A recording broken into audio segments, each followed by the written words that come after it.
Écoutez, si vous voulez avoir la réaction d'un apparenté socialiste, d'un ultramarin, et à la suite, bien sûr, des quelques semaines que nous avons connues, écoutez, apparemment, dans le discours de politique générale du Premier ministre, qui était assez iconoclaste, assez singulier, il y a eu quelques engagements, on va dire, quelques pistes de rupture prononcées, annoncées.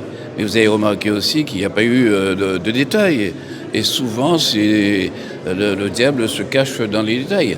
Après, il replace le Parlement un peu à sa place, avec sa mission, son rôle dans cette démocratie parlementaire. C'est à saluer. Après, tout sera dans le débat parlementaire. Bien sûr, le combat que nous avons mené, non seulement pour faire entendre la souffrance des petites gens, et disons ce que le drame aussi qu'avait, causé ce débat même pas le débat, l'absence de débat sur la retraite, ça revient. Il annonce un peu ses intentions. Comme vous avez entendu, cela peut être salué, mais il faudra voir un peu quelle majorité, ou quel bloc central, ou quelle plateforme de cohésion qui portera tout cela. Et pour l'instant, nous-mêmes, nous sommes sur notre position. Nous attendons surtout ce qui sera dit aussi concernant les collectivités locales.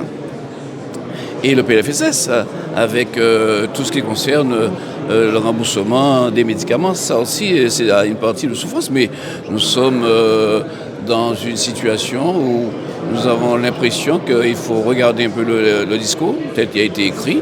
Est-ce que tout était écrit? Car seul, ce qui est écrit fait foi des fois. Et justement, est-ce que vous voterez la censure jeudi?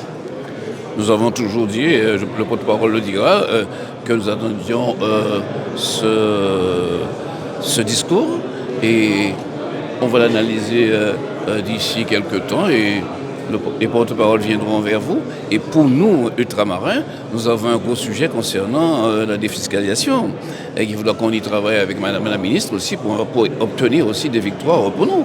La LODEOM aussi est une affaire importante pour nous. Moins 350 millions, c'est important aussi pour nous. Donc, ce qui est important, on a dit, on jouerait la stabilité. On va essayer d'obtenir encore des précisions. Les porte-paroles vous en diront beaucoup plus que moi. Votre opinion n'est pas faite, Ely Khalifert, ce soir? Mon opinion a toujours été, vous voyez, attendons, la politique, la déclaration politique générale ne fait pas pour moi un objet de censure. C'est le budget. C'est l'acte fondamental d'une politique. Et c'est à ce moment-là que nous verrons véritablement. Mais le Premier ministre a pris des engagements et a répondu, je pense, à l'attente à ce que nous avions demandé, même pas demandé, aux concessions que nous avons posées. Ça semble, apaiser le pays et nous allons donc nous allons suivre le pays dans son désir d'apaisement.